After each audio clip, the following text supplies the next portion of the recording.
ಎಲ್ಲರಿಗೂ ನಮಸ್ಕಾರ. ಕರಾವಳಿ ಸ್ವಾದಕ್ಕೆ ಸ್ವಾಗತ. ಇವತ್ತಿನ ವಿಡಿಯೋದಲ್ಲಿ ಹಬ್ಬಕ್ಕೆ ತುಂಬಾನೇ ಸುಲಭದಲ್ಲಿ ಸುಕ್ಕಿನುಂಡಿನ ಹೇಗೆ ಮಾಡೋದು ಅಂತ ತೋರಿಸ್ಕೊಡ್ತಾ ಇದ್ದೀನಿ. ತುಂಬಾನೇ ರುಚಿಯಾಗಿರುತ್ತೆ, ಅಷ್ಟೇ ಬೇಗನೆ ಮಾಡ್ಕೊಳ್ಬಹುದು. ಬನ್ನಿ ಹೇಗೆ ಮಾಡೋದು ಅಂತ ನೋಡೋಣ.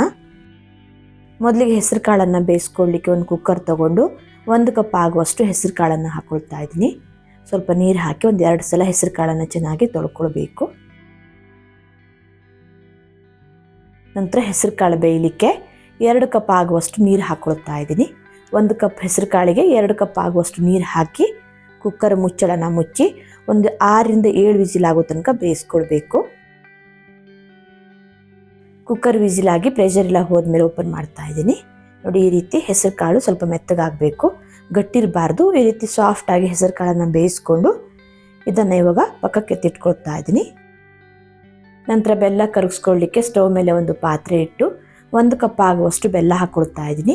1 ಕಪ್ ಹೆಸರು ಕಾಳಿಗೆ 1 ಕಪ್ ಆಗುವಷ್ಟು ಬೆಲ್ಲ ಹಾಕ್ಕೊಳ್ಬೇಕು. ಹಾಗೆ 3 ರಿಂದ 4 ಚಮಚ ಆಗುವಷ್ಟು ನೀರು ಹಾಕಿ ಬೆಲ್ಲನ ಕರಗ್ಲಿಕ್ಕೆ ಬಿಡಿ. ನೀರು ಜಾಸ್ತಿ ಹಾಕೊಳ್ಳಿಕ್ಕೆ ಹೋಗಬೇಡಿ, ಹೂರ್ಣ ತೆಳುವಾಗಿಬಿಡತ್ತೆ. ನೀರು ಸ್ವಲ್ಪ ಹಾಕ್ಕೊಂಡು ಬೆಲ್ಲ ಜಸ್ಟ್ ಕರಗಿದ್ರೆ ಸಾಕು, ಪಾಕ ಏನು ಆಗೋದು ಬೇಡ. ನೋಡಿ, ಈ ರೀತಿ ಬೆಲ್ಲನ ಚೆನ್ನಾಗಿ ಕರಗಿಸ್ಕೊಂಡು ನಂತರ ಇದನ್ನು ಬೇಯಿಸಿರೋ ಹೆಸರು ಕಾಳಿಗೆ ಸೇರಿಸ್ಕೊಳ್ತಾ ಇದ್ದೀನಿ. ಬೆಲ್ಲದಲ್ಲಿ ಕಸ ಏನಾದರೂ ಇರುತ್ತಂತ ಸೋಸಿ ಹಾಕಲಿಕ್ಕೆ ಬೆಲ್ಲನ ಕರಗಿಸ್ಕೊಂಡಿದ್ದೀನಿ.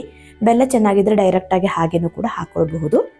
ನಂತರ 1/2 ಕಪ್ ಆಗುವಷ್ಟು ಕಾಯಿ ತುರಿ, 1/2 ಚಮಚ ಆಗುವಷ್ಟು ಏಲಕ್ಕಿ ಪುಡಿನ ಹಾಕಿ ಚೆನ್ನಾಗಿ ಇದನ್ನು ಮಿಕ್ಸ್ ಮಾಡಿಕೊಂಡು 3 ರಿಂದ 4 ನಿಮಿಷ ಸ್ವಲ್ಪ ಗಟ್ಟಿಯಾಗೋ ತನಕ ಬೇಯಿಸ್ಕೊಳ್ಬೇಕು.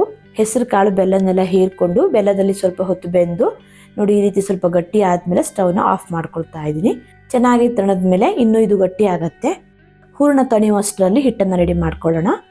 ಒಂದು ಮಿಕ್ಸಿಂಗ್ ಬೌಲ್ ತೊಗೊಂಡು 3/4 ಕಪ್ ಆಗುವಷ್ಟು ಮೈದಾ ಹಿಟ್ಟು ಹಾಕೊಳ್ತಾ ಇದ್ದೀನಿ.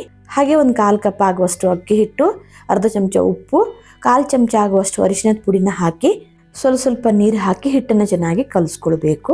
ಒಂದೇ ಸಲ ಜಾಸ್ತಿ ನೀರು ಹಾಕಿ ತೆಳ್ಳಗೆ ಮಾಡ್ಕೊಳ್ಳಿಕ್ಕೆ ಹೋಗಬೇಡಿ. ಹಿಟ್ಟು ತುಂಬ ತೆಳುನಿರಬಾರ್ದು, ತೀರಾ ಗಟ್ಟಿನಿರಬಾರ್ದು. ದೋಸೆ ಹಿಟ್ಟಿನ ಹದದಲ್ಲಿ ಹಿಟ್ಟನ್ನು ರೆಡಿ ಮಾಡ್ಕೊಳ್ಬೇಕು. ನೋಡಿ, ನಾನಿಲ್ಲಿ ಈ ಹದದಲ್ಲಿ ಹಿಟ್ಟನ್ನು ರೆಡಿ ಮಾಡ್ಕೊಂಡಿದ್ದೀನಿ. ಈ ರೀತಿ ಹಿಟ್ಟನ್ನು ರೆಡಿ ಮಾಡಿಕೊಂಡು ನಂತರ ಹೂರ್ಣ ಚೆನ್ನಾಗಿ ತಣದ ಮೇಲೆ ಸ್ವಲ್ಪ ಹೂರ್ಣದ ಮಿಶ್ರಣ ತಗೊಂಡು ಉಂಡೆ ಮಾಡ್ಕೊಳ್ಬೇಕು. ನೋಡಿ, ನಾನಿಲ್ಲಿ ಈ ಸೈಜಲ್ಲಿ ಉಂಡೆನ ಮಾಡ್ಕೊಂಡಿದ್ದೀನಿ. ತುಂಬ ದೊಡ್ಡದಾದರೂ ಚೆನ್ನಾಗಿರಲ್ಲ. ನೋಡಿ, ಈ ರೀತಿ ಮೀಡಿಯಂ ಸೈಜಲ್ಲಿ ಉಂಡೆ ಮಾಡ್ಕೊಳ್ಬೇಕು. ಈ ಸುಕ್ಕಿನ ಉಂಡೆನ 2 ದಿನ ಇಟ್ಟು ತಿನ್ನಬಹುದು, ಜಾಸ್ತಿ ದಿನ ಇಟ್ಟರೆ ಹಾಳಾಗತ್ತೆ. ನಾನು ಇನ್ನೂ 2 ವಿಧಾನದಲ್ಲಿ ಸುಕ್ಕಿನ ಉಂಡೆನ ಹೇಗೆ ಮಾಡೋದು ಅಂತ ತೋರಿಸಿದ್ದೀನಿ. ಆ ರೀತಿ ಮಾಡಿಕೊಂಡ್ರೆ 8 ರಿಂದ 10 ದಿನ ಇಟ್ಟರು ಹಾಳಾಗಲ್ಲ. ನೋಡಿ, ಈ ರೀತಿ ಎಲ್ಲ ಉಂಡೆನ ಮಾಡಿಟ್ಕೊಂಡಿದ್ದೀನಿ. ಹೀಗೆ ಮುಂಚಿನ ಎಲ್ಲ ಉಂಡೆ ಮಾಡಿಟ್ಕೊಳ್ಳೋದ್ರಿಂದ ಎಣ್ಣೆಲಿ ಬಿಡುವಾಗ ಈಸಿ ಆಗುತ್ತೆ. ಒಂದೊಂದೇ ಉಂಡೆನ ನೋಡಿ ಈ ರೀತಿ ಹಿಟ್ಟಲ್ಲಿ ಮುಳುಗಿಸಿ ನಂತರ ಇದನ್ನು ಕಾದಿರೋ ಎಣ್ಣೆಗೆ ಬಿಟ್ಟರೆ ಆಯಿತು. ಹಿಟ್ಟು ಚೆನ್ನಾಗಿ ಕೋಟಾಗಿರಬೇಕು, ಇಲ್ಲ ಅಂದರೆ ಎಣ್ಣೆಲಿ ಬಿಟ್ಟಿದ ತಕ್ಷಣ ಹೂರ್ಣ ಹೊರಗಡೆ ಬರುತ್ತೆ. ಎಣ್ಣೆ ಮೀಡಿಯಮ್ ಆಗಿ ಕಾದ್ಮೇಲೆ ಒಂದೊಂದನ್ನೇ ಹಿಟ್ಟಲ್ಲಿ ಮುಳುಗಿಸಿ ಎಣ್ಣೆಲಿ ಬಿಡ್ತಾ ಇದ್ದೀನಿ.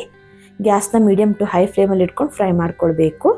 ಎಣ್ಣೆಲಿ ಬಿಟ್ಟು 2 ನಿಮಿಷ ಆದಮೇಲೆ ನಿಧಾನಕ್ಕೆ ಮಗ್ಚ್ ಹಾಕಿ ಫ್ರೈ ಮಾಡ್ಕೊಳ್ಬೇಕು. ಈ ರೀತಿ ಚೆನ್ನಾಗಿ ಮಗ್ಚ್ ಹಾಕ್ತಾನೆ ಫ್ರೈ ಮಾಡ್ಕೊಳ್ಳೋದ್ರಿಂದ ಎಲ್ಲ ಕಡೆ ಇದು ಚೆನ್ನಾಗಿ ಫ್ರೈ ಆಗುತ್ತೆ. ಜಸ್ಟ್ ಇದು ಹೊರಗಡೆಯಿಂದ ಫ್ರೈ ಆದರೆ ಸಾಕು, ಒಳಗಡೆಯಿಂದ ಫ್ರೈ ಆಗೋದು ಬೇಡ. 3 ರಿಂದ 4 ನಿಮಿಷಕ್ಕೆಲ್ಲ ರೆಡಿ ಆಗಿಬಿಡುತ್ತೆ. ಬಬಲ್ಸ್ ಎಲ್ಲ ಸ್ವಲ್ಪ ಕಡಿಮೆ ಆಗಿ ಹೊರಗಡೆಯಿಂದ ಇದು ಚೆನ್ನಾಗಿ ಫ್ರೈ ಆದಮೇಲೆ ಎಣ್ಣೆಯಿಂದ ತೆಗಿತಾ ಇದ್ದೀನಿ. ನೋಡಿ, ಈ ರೀತಿ ತುಂಬಾ ಸುಲಭದಲ್ಲಿ ಸುಕ್ಕಿನುಂಡೆನ ಮಾಡ್ಕೊಳ್ಬಹುದು. ಅಕ್ಕಿ ನೆನೆಸೋದಾಗ್ಲಿ ಅಥವಾ ಹೆಸರು ಕಾಳನ್ನು ಹುರಿದು ಪುಡಿ ಮಾಡೋದಾಗ್ಲಿ ಏನು ಮಾಡಬೇಕಂತಿಲ್ಲ. ಈ ರೀತಿ ಬೇಗನೆ ಹಬ್ಬಕ್ಕೆ ಸುಕ್ಕಿನುಂಡೆನ ಮಾಡ್ಕೊಳ್ಬಹುದು. ವಿಡಿಯೋ ಇಷ್ಟ ಆದರೆ ಲೈಕ್, ಶೇರ್, ಕಮೆಂಟ್ ಮಾಡೋದನ್ನು ಮರಿಬೇಡಿ. ಮತ್ತೆ ಸಿಗ್ತೀನಿ ಹೊಸ ವಿಡಿಯೋ. ಧನ್ಯವಾದಗಳು.